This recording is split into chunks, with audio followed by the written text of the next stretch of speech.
malam dan salam sejahtera sahabat rakan saya di YouTube.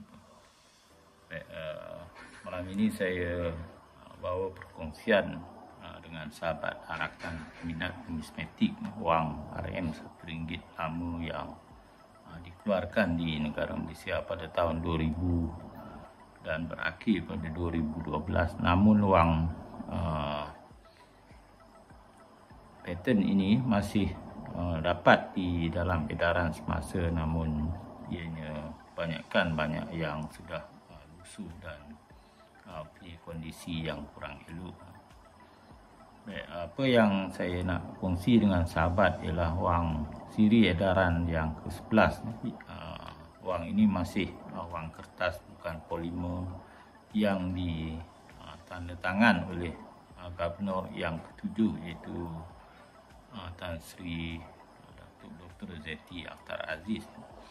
Baik, wang bernilai RM1 ini, kalau saudara lihat, ia mempunyai pelbagai ciri keselamatan. Antaranya ia mempunyai benang security di dalam bahagian dalam yang kita tidak nampak. Ada security benang yang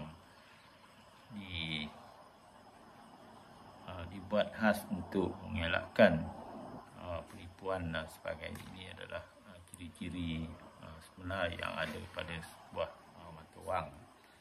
Baik, wang tersebut mempunyai nombor siri QU 33905440 yang tertera di bahagian belakang. Wang RM1 ini mempunyai motif pelancongan. Ini kita lihat Gunung Mulu di Sabah, dan di bahagian hadapan wang negara Malaysia semuanya mempunyai potret yang di-Pertuan Agong yang pertama RM1 dan sasana kijang. Ini lambang Bank Negara Malaysia. Baik, sekian saja perkongsian dan hobi numismatik yang dapat kita lihat bersama dengan sahabat dan peminat numismatik, kerana numismatik ini bukanlah suatu perkara yang